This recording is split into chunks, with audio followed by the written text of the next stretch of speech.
trilhões de exemplos que a Defensoria tem. Não culpo totalmente a mulher, como não culpo totalmente o homem. Há fatores e fatores que têm que ser analisados. A mulher tem que saber que a Lei Maria da Penha veio, sim, para coibir a violência, mas ela precisa saber qual é o resultado da aplicação dessa lei.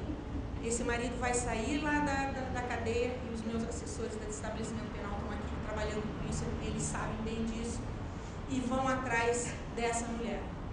Nós temos que trabalhar o agressor também, nós temos que trabalhar a vítima também. Não é porque depois de uma grande surra vem um grande amor que eu vou continuar apanhando. Que é isso, depois da surra, doutora, é a lua de mel. Isso é que tem que acabar. E eu entendo que cartilhas informativas, ir a campo onde essas mulheres estão, ir em escolas públicas, preparar essas crianças de amanhã, para que eu não possa mais receber em programas que a Defensoria participou recentemente aqui na Rua da Cidadania, em que a menina e o menino chegaram para mim e disseram assim: doutora, a senhora pode tirar nós da casa da minha mãe e do meu pai? Porque eles são drogados. Meu pai obriga minha mãe a traficar, e daí meu pai chega em casa drogado, minha mãe chega em casa drogada, e quem apanha somos nós não comemos, doutora. Quando muito nós catamos o que tem no chão, porque meu pai joga tudo no chão quando chega, é drogado. Chamamos a mãe, chamamos o pai, disseram que os filhos eram malucos. Peguei as assistentes sociais, falei, vamos fazer uma pesquisa em volta dessa família ali, da casa. Era verdade. Chamamos os parentes e tiramos esse casal, desse pai e dessa mãe. Eu falei assim, se vocês quiserem os filhos de volta, nos procurem. Vamos fazer um trabalho com vocês na Defensoria. Depois nos entregamos. Por enquanto, visita na casa dos avós. Se quiçá na Defensoria Pública, se persistir a violência dentro de casa. Então, isso é que nós temos que trabalhar. É isso que eu imagino que seja a Lei Maria da Penha veio para isso, para acordar tanto a vítima quanto o agressor. Era essa a minha fala. Eu agradeço.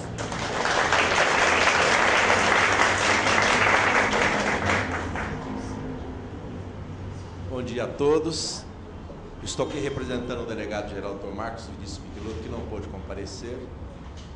Meu nome é Marco Antônio Lagana, sou chefe da Divisão de Polícia Especializada, da qual faz parte a Delegacia da Mulher, Adolescente e no CRIA, que são mais ou menos, tratam do mesmo assunto.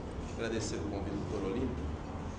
Bom, falar das causas, dos motivos, o que tem que ser feito, os casos que já ocorreram, todos aqui já falaram. Como o senhor, eu tenho 35 anos como delegado de polícia. Então, na verdade, eu quero ser um pouco mais objetivo. Eu quero saber o que nós podemos fazer para melhorar isso. Porque dizer o que a lei diz, dizer o que aconteceu, ótimo, eu também digo, tenho histórias fantásticas. Como, por exemplo, quando eu era delegado do interior, fui delegado da minha cidade, no Itaon, cidade que nasci durante 5 anos.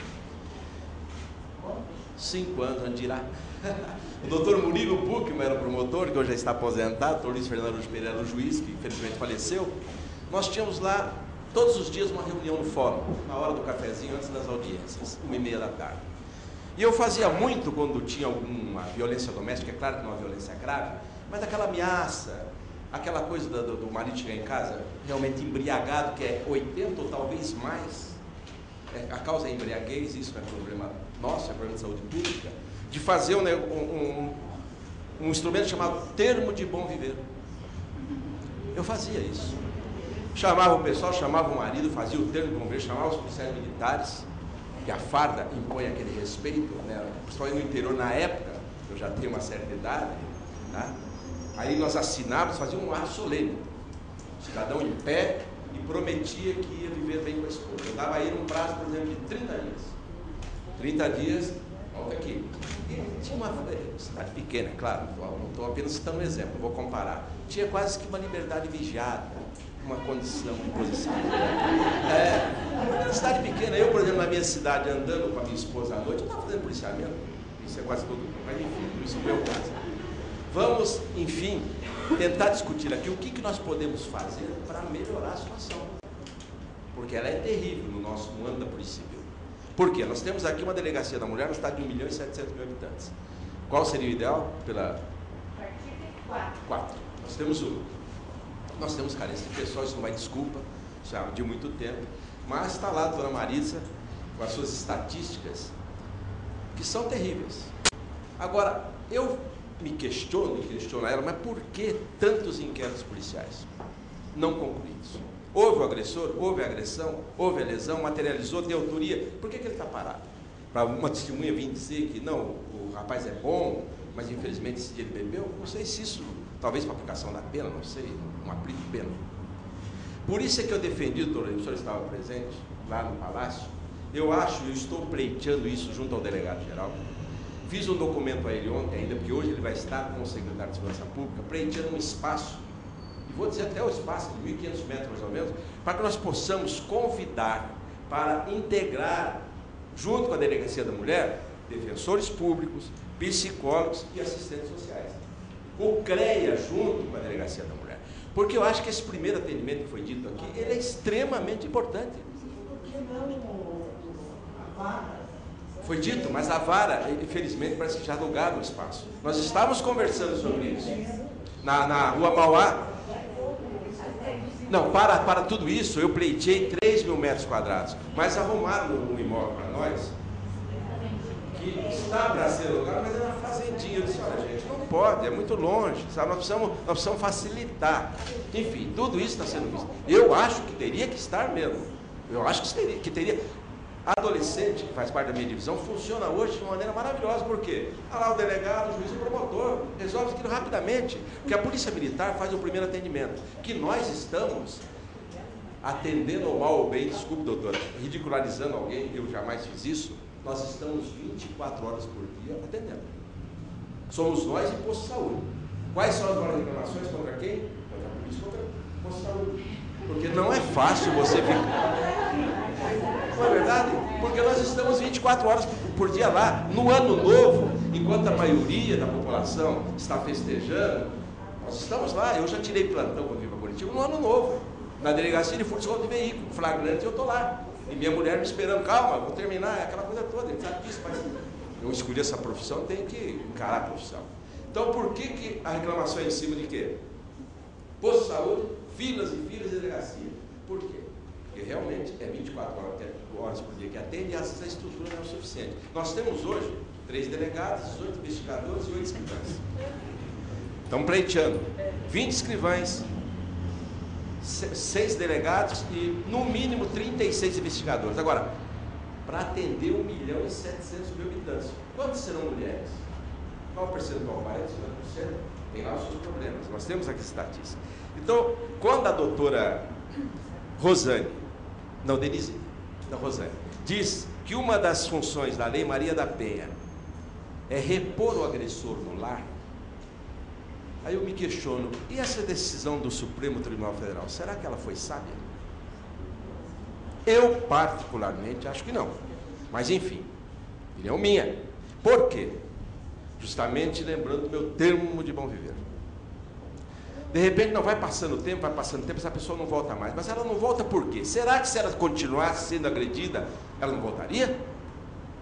E, em tese, ela voltaria. Se ela não voltou, por que ela não voltou? Ou ela separou-se, ou ela passou a conviver novamente bem com seu marido, com seu namorado, com seu amante, enfim, com quem quer que seja.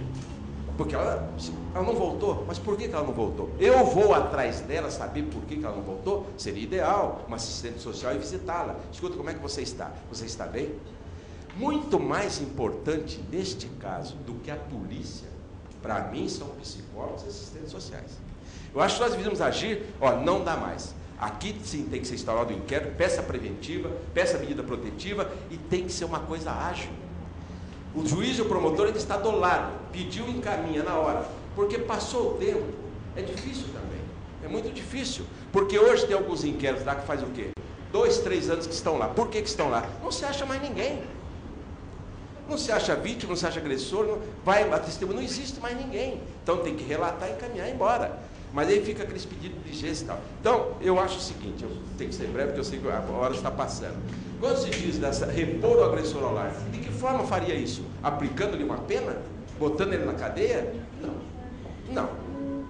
Eu não sei hoje, sinceramente, desculpa, mas eu não sei se existe ainda aquela suspensão condicional da pena. Deve existir. Será que não seria interessante? Claro, não, vamos tirar fora, não existe mais, vamos tirar fora o homicídio, enfim, estou dizendo essas coisas mais leves. Porque eu vejo aqui na estatística, Marisa, por gentileza, de homicídios, por exemplo, em 2011, houve, 2010 e 11, onde é que estão os homicídios? Enfim, não são tantos, existem, mas não é aquele absurdo que a CPMI aqui quis dizer. Porque aquilo é homicídio de um modo geral, não é homicídio em consequência da violência doméstica. Então nós estamos pedindo um decreto adequando o nosso boletim de ocorrência à Lei Maria da Penha. Porque a camarada vem aqui e diz, olha, então, claro, porque a delegacia da mulher, ela não atende toda a violência contra a mulher, é violência doméstica. Estou propondo ao delegado-geral a criação de uma divisão estadual para integrar mulher, idoso, criança e adolescente. Uma divisão, que hoje não existe. Por quê? A delegacia da mulher está subordinada à minha divisão. No interior, a DPI. Então, a gente não se fala. A gente não tem uma estatística válida para dizer, no estado do Paraná houve 10 homicídios relacionados a isso aqui. Por exemplo, ó, 2010, 85 homicídios. Nem todos aqui, quantos por cento? 80% aqui é relacionado a tráfico de drogas, problema de droga. E em 2011, 48. A CPMI vem aqui e diz que o estado do Paraná é o terceiro estado do Brasil com maior violência contra a mulher. Então, por quê? E homicídio, né? Então, o que eu proponho? Reposição, né? Talvez fosse assim, olha, vem cá, você cometeu o delito, você pediu para a mulher, está aqui a tua sentença, mas eu vou lhe impor algumas condições para você tentar voltar a conviver com a tua mulher. O quê? Se é alcoólatra, você vai frequentar os adultos, tá? Se é drogado, você vai se internar. Se você não tem trabalho, você vai, é o termo de ocupação que a gente fazia também. É o termo de ocupação. Vai arrumar emprego. Porque na época tinha vadiagem, hoje não tem mais, né? O Congresso legislou lá, então hoje não tem mais. Mas antigamente não tinha. Era boa vizinhança, ocupação e bom viver. Então é o seguinte, impõe-lhes algumas condições. Você vai frequentar isto. E a cada mês, eu vou mandar alguém lá, ou você vem aqui para prestar conta. Senão, tua pena será mantida e sua prisão sairá. Porque se o objetivo é repor o agressor ao lar, não é punindo, botando na cadeia, e nós sabemos como é que é as nossas cadeias públicas, então não se fala. As nossas são horrorosas. Delegacias de polícia jamais foram feitas para ser cadeia, mas infelizmente são, e nós pagamos esse preço altíssimo. Nós temos mais presos nas delegacias de polícia do que no sistema penitenciário. Tá? E aí, joga ele lá, sei lá o que vai acontecer, talvez de um agressor. Não estou aqui querendo defendê-lo. De ter cometido lá uma via de fato, uma coisa qualquer, ele se torna um ladrão, um marginal, porque ele está lá no meio das pessoas, outras, que cometeram outros crimes. Não, você foi preso por causa disso? Vão roubar comigo. Por isso foi sábio uma decisão da doutora Maria Tereza de colocar a Lei Maria da Penha só na casa de aonde? Custódia. É interessante, porque uma coisa que nós não temos, o sistema não tem, é uma triagem. Saber o porquê que esse cidadão foi preso. Qual o motivo que ele cometeu o crime? Da onde ele veio? Qual a sua origem? Tudo isso já foi dito aqui, eu não vou repetir. Qual a motivação do seu crime? E aonde ele vai cumprir sua pena? Para diferenciar o criminoso. Existe latrocida, existe estuprador, existe homicida, que pode ser um homicídio ocasional, enfim, nós não temos. Então eu acho que, para encerrar aqui, o que foi dito aqui, e que eu volto a afirmar, e que eu estou pedindo ao delegado-geral, é isso. É que seja, o doutor Olímpio sabe disso, da minha ideia muito tempo, nesse sentido lá, locado um espaço para que tenha as delegacias de polícia, mas principalmente assistentes sociais, defensores públicos e psicólogos. Eu acho que o problema de violência doméstica, esse negócio daquele velho ditado, né, briga de marido de lei, ninguém mete a colher. Muitos casos não vêm mesmo na delegacia, a maioria não vem. Se perguntar para a doutora Marisa, com todo respeito, na região do Batel ali é muito difícil alguém lá. Será que lá não tem violência doméstica? Será que lá não tem? Tem muita. Não é pouca não. Porque a gente fica sabendo pelos amigos. O caso maravilhoso é em Londrina, só alguém quiser saber. Sabe disso, né? Famosíssimo por aí. Mas ninguém vai lá na delegacia, não vai mesmo. Então, esta é a ideia, e é o que a Polícia Civil está fazendo para melhorar. Pedir esse aumento de efetivo, né, mais escrivães, mais delegados, porque a doutora Maria é delegada-chefe, mas ela participa de várias reuniões. E tem plantão 24 horas. Final de semana, quantos flagrantes em média? 9 a 12 flagrantes. Então fica muito difícil. Tá? Estamos pedindo um decreto para adequar a Lei Maria da Penha e também no nosso boletim unificado de ocorrência, para que nós possamos, depois, quando a CPMI vier, dizer o seguinte: olha, não, vocês estão errados. E nós ficamos aí numa situação muito difícil quando eles vieram. Porque eles jogavam aquilo na nossa cara e nós não sabíamos responder. Pelo menos a maioria tentou justificar, mas nós não tínhamos porquê. Por causa dessas falhas, baseadas em ML, etc. Então, rapidamente, era essa é a minha posição, a colocação do que eu falei. Muito obrigado pelo convite.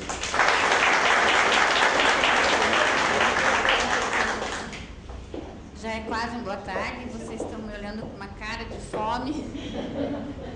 E falar depois de tanta gente bacana. Ontem meu filho me tirava sarro: mãe, vai estar o delegado-geral, a procuradora-geral, e você é geral do quê, mãe? Eu não sou geral de nada, mas eu vou me apresentar. Então, eu sou a Tenente Luci, sou da Polícia Militar, numa das maiores reclamações dentro da segurança, e sou também da saúde. Veja, estou nos dois lados, nas duas pontas. Eu sou dentista de formação. Sempre acho que eu sou advogada, mas eu sou dentista.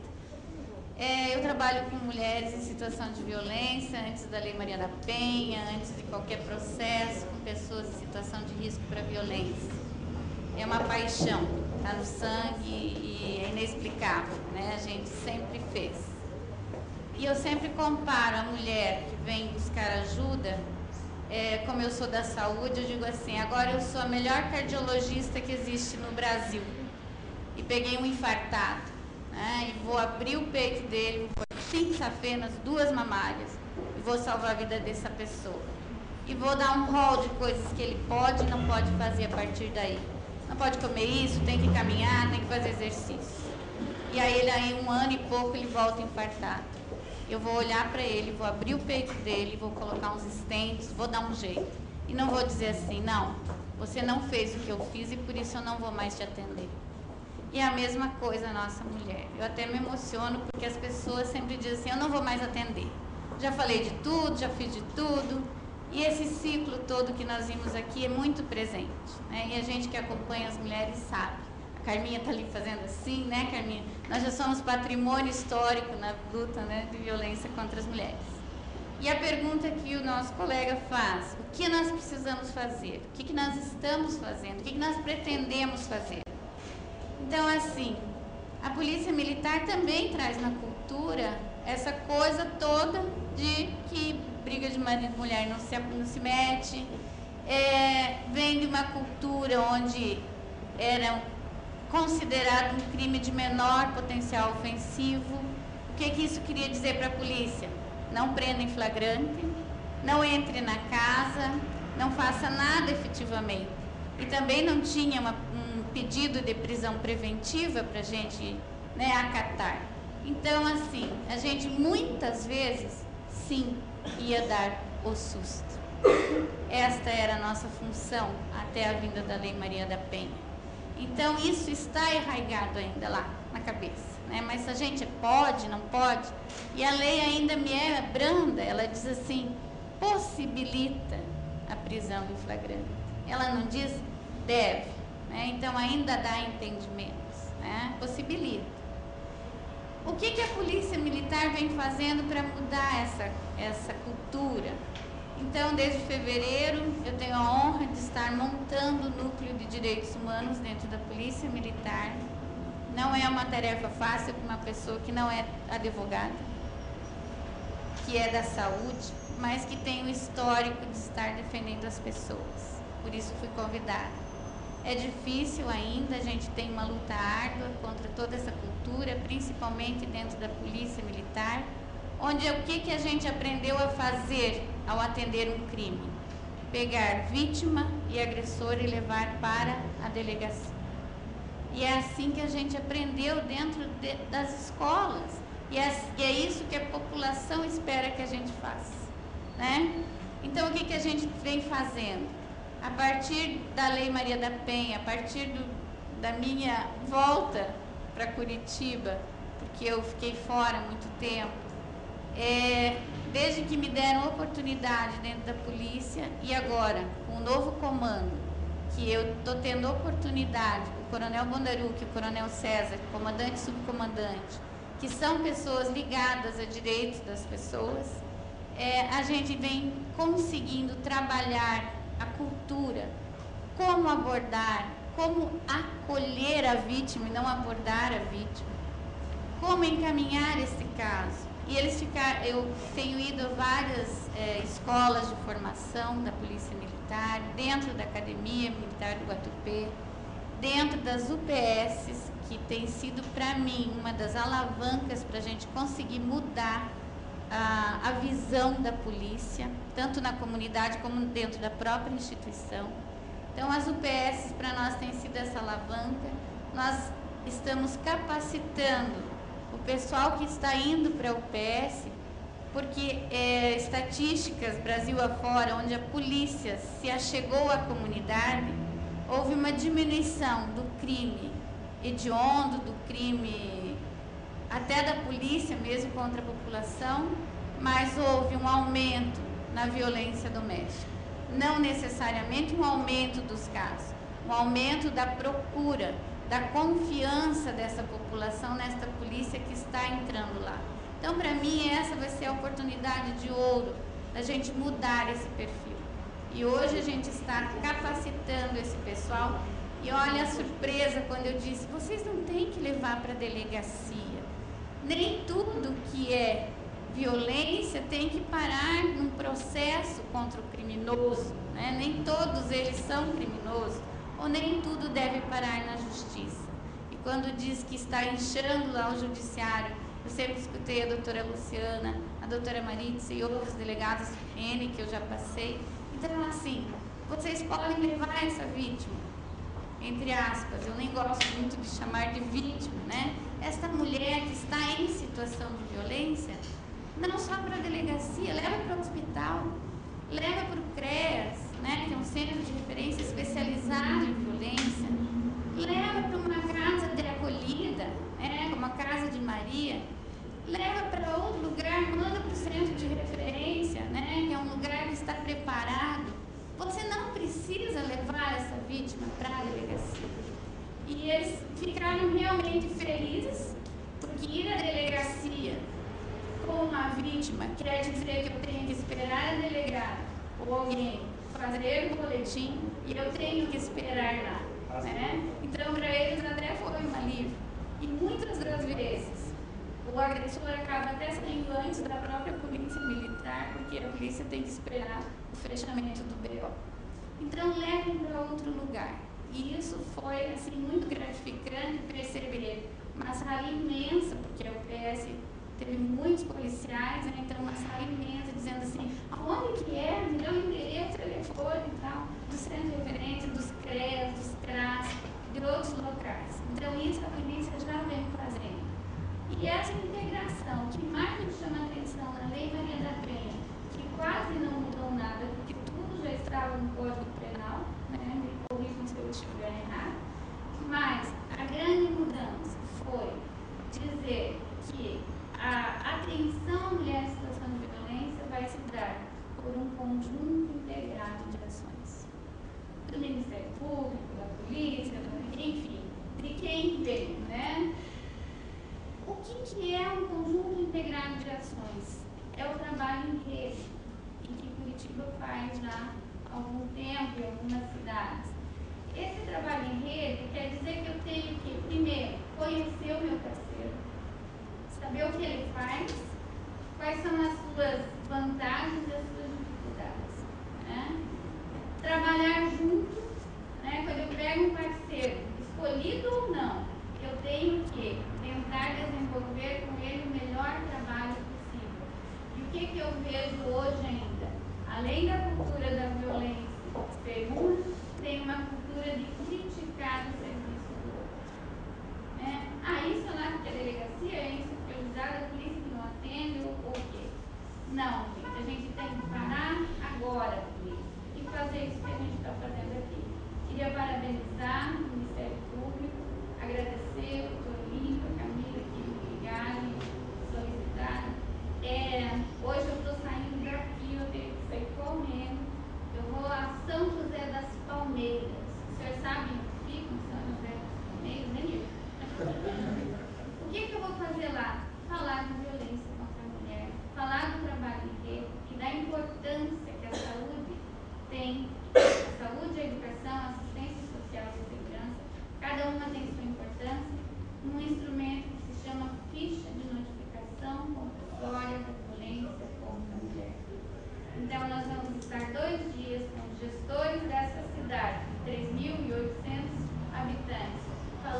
eles, mesmo só tendo uma unidade de barra secção, um CRAS, não tem CREA, uma delegacia e um conselho tutelar, podem trabalhar nisso.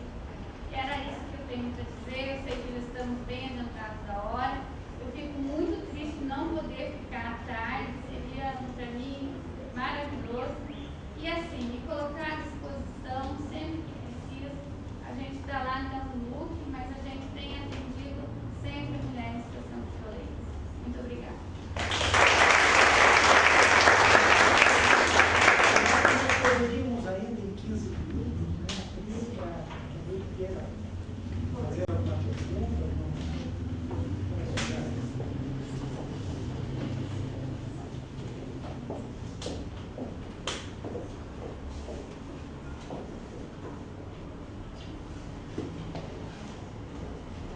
Boa tarde, meu nome é Suzana, sou promotora de justiça da Vara Maria da Penha e fiz contra criança e adolescente de Londrina. Eu vou tentar fazer uma argumentação no sentido do que o senhor falou, o que nós temos que fazer, o que a gente pode fazer para melhorar. Eu penso o seguinte, Londrina teve um processo muito interessante que a vara foi criada por mobilização da sociedade civil.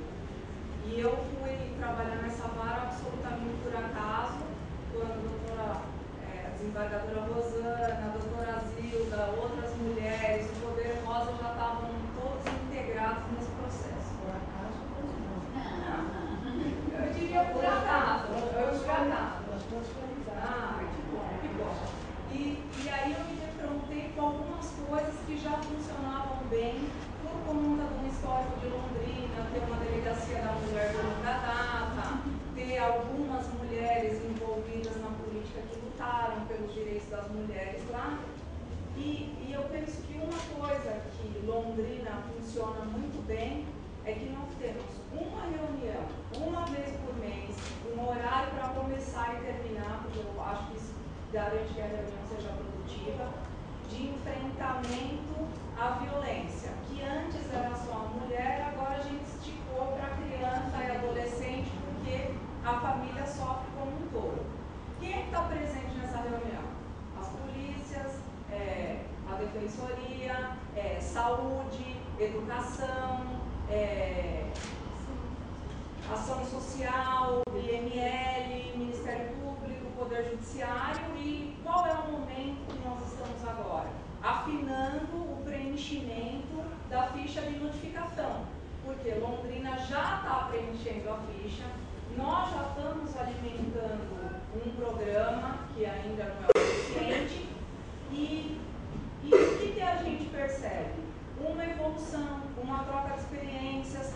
Por quê? Porque aquele que está lá na UBS está na ponta da violência, então às vezes ele tem medo de preencher a ficha de notificação, porque o agressor, ele não, via de regra, não é um psicopata, mas ele pode ser alguém envolvido com tráfico, então muitas vezes a própria UBS sofre atentados pela resposta dessa ficha de notificação, e isso tem dado um resultado positivo. Mas aonde que eu acho que a gente tem que evoluir? Né? Evoluir na sensibilização dos próprios operadores. Porque Londrina, que não tem uma delegacia 24 horas, o que a gente vê? Como a policial, uma tenente lá, fez um dado estatístico muito interessante. Os maiores índices de violência contra a mulher são de quarta-feira, que tem o jogo de futebol, campeonato brasileiro, campeonato estadual, e aos finais de semana. E aos finais de semana, essa mulher recebe um atendimento no plantão de um delegado que não está nem aí para essa mulher agredida, de um promotor que, via de regra, não tem sensibilidade e de um juiz também que não. E eu quero dizer que aí o mérito lá em Londrina ainda fica para a Polícia Militar, que tem feito um bom trabalho. Mas o que nós tiramos dessa reunião? A deficiência dos policiais militares no atendimento. Por quê? Os sensibilizados às vezes não sabem como agir. Então, o que a gente tem que trabalhar com uma integração? O agressor já passou pelo CAPS? Eu, como promotora, tenho que ter como missão de acessar o sistema do CAPS, do CREAS, já fez tratamento para toxicômano, ou já fez tratamento para alcoolista. Essa família, ele tem bolsa recebe aonde, mora o quê, está esperando resposta do assentamento, está na fila da Coab, tem saneamento básico, né? Boletim de ocorrência. Muitas vezes aquela mulher fez 20 boletins, mas ela só fez uma representação. E é uma violência grave. E aí ela é tratada pelos operadores como só uma ameaçinha, que não tem relevância. Então, eu acho que o grande desafio de todos nós, primeiro, é a integração de todos esses bancos de dados, para que a gente possa fazer um trabalho melhor, né? Diminuir esse 1 milhão de números de intimação é você saber que a Maria, ela foi em outubro, em novembro, em dezembro, em janeiro, em fevereiro, na delegacia da mulher. Vamos unir um procedimento só, é uma coisa que nós temos feito lá. Então, você dá uma resposta mais rápida e efetiva. Então, e a partir daí, sensibilizar todos os operadores delegados, operadores promotores, policiais militares, juízes, porque eu acho que a verdadeira resistência à Lei Maria da Penha estão nos próprios operadores do direito, primeiro de tudo, em que nós muitas vezes somos satirizados pelos colegas como nós lidamos com delitos menores, de só menos importância, e a falta de tolerância nossa, que é um processo de aprendizado, de entender que a mulher tem o seu momento. E se ela bater no gabinete do promotor 10 vezes com aquele mesmo olho roxo, eu tenho que ter a mesma tolerância em atender e não virar para ela e falar, senhora, de novo aqui. Né? E eu acho, eu discordo, eu acho que esse entendimento da ação pública incondicionada, ela tem vários aspectos positivos. Porque essas vinculações do agressor a frequentar núcleo, nós tivemos um trabalho lá, que agora a gente está tentando retomar junto com a Secretaria da Justiça, de tratamento com os agressores, Universidade Estadual de Londrina, Secretaria da Justiça, Sexta Vara, Maria da Penha, lá de Londrina. Os agressores dão uma resposta e obrigar ele numa suspensão condicional da pena a comparecer esse grupo, ninguém está falando em encarcerar, mas isso fazer parte do tratamento dele como uma maneira compulsória, eu acho que é uma maneira da gente mudar toda essa realidade. E eu costumo dizer que essa nossa reunião, uma vez por mês, é o momento que a gente deve lavar a roupa suja e procurar respeitar as diferenças institucionais. E aquilo que tem que ser dito, que seja dito nesses espaços. Por quê? Porque a gente enfrenta uma resistência em achar que a mulher vítima de violência é um problema menor e que não deve ser dada a importância que a gente precisa dar.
questão que transcende o jurídico, uma demanda que não é jurídica, e uma pessoa que vem toda formatada por questões externas e que vai precisar de outro tipo de auxílio para se recolocar socialmente no núcleo da família. E nesse aspecto, e ao ponto que eu gostaria de chegar, a publicização do conflito, estou falando publicização, não jurisdicionalização do conflito, é imprescindível. Porque se aquilo virou de alguma maneira um tratamento, o vizinho chega a notar, que o filho chega a notar, que a própria mulher que vem com ele dizendo as pessoas próximas sabem, ela precisa publicizar esse conflito, ela precisa de ajuda. E aí que nós temos que falar a mesma linguagem para estar disponível para, de alguma maneira, ter esse auxílio para essa mulher por qualquer das formas necessárias. Seja no atendimento de saúde, seja no atendimento do sistema de saúde. A importância da abordagem interdisciplinar, mais do que o discurso do qual é anunciado no jurídico, cada comentário, se a ação penal é pública, condicionada e condicionada, que é uma posição específica do jurídico histórico, nós vamos poder conversar e as implicações do processo de consequência, mas a grande questão nossa é fazer um tratamento sério da violência doméstica, e esse tratamento sério da violência doméstica passa pela publicização do conflito. Eu me sinto muito confortável em dizer isso, porque essa fala é produto de reflexão no cotidiano. E da doutora Luciane, fazendo assim com a cabeça, porque nós fomos atrás dos outros sujeitos. Nós, os operadores jurídicos, não conseguimos entender aquilo que foi traduzido em alguns slides, num primeiro momento. Você não consegue entender a imponência do conflito. Porque ela já estabeleceu um vínculo que ela não acredita que ela possa pedir auxílio para ela, ela está muito humilhada nesse momento. Então, nessa perspectiva, se nós temos arcabouço jurídico, essa legislação específica, propiciando essa abordagem interdisciplinar e a necessidade de ter um conflito como um todo, e mais o STF dizendo para nós aquilo que é a interpretação histórica lá que dizia, assim, olha, nós temos que publicizar isso para responsabilizar de uma maneira adequada essa pessoa, para entender que esse limite não pode ser ultrapassado, sem que ele faça cadeia, que é isso que acontece, mas seja inserido em programas de reeducação, nós estamos dando um passo seguro para fazer esse tratamento sério para que nós todos representemos.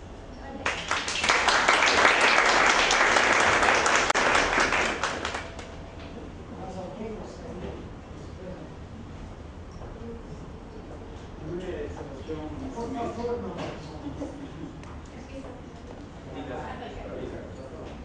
Meu nome é Sebastião Nascimento, eu sou pesquisador ligado ao Unicamp, atuo também em diversos fóruns de discussão de gênero em Curitiba.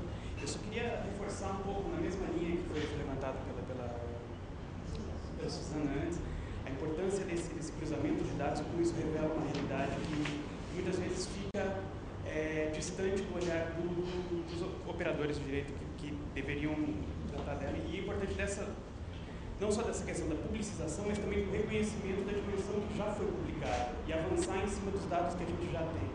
Por isso, reconhecer como um instrumento, como a notificação obrigatória, acaba revelando uma dimensão que até então ficava invisível para os próprios operadores. E nesse sentido, parece que a atuação da deles já se adaptou muito mais a essa dimensão já publicada da realidade da violência do que os dados, por exemplo, apresentados anteriormente do lado da Polícia Civil. Eu só queria realçar que a gente tem, no mapa da violência, foram esses dados que a CPMI utilizou na sua sessão, e são dados reais, não discutíveis por nenhuma outra instância, todos pautados na notificação através do Ministério da Saúde, que revelam que, para muito mais do que os 80 e poucos casos que o delegado citou, a gente tem no Paraná 338 homicídios no ano de 2010. Homicídios violentos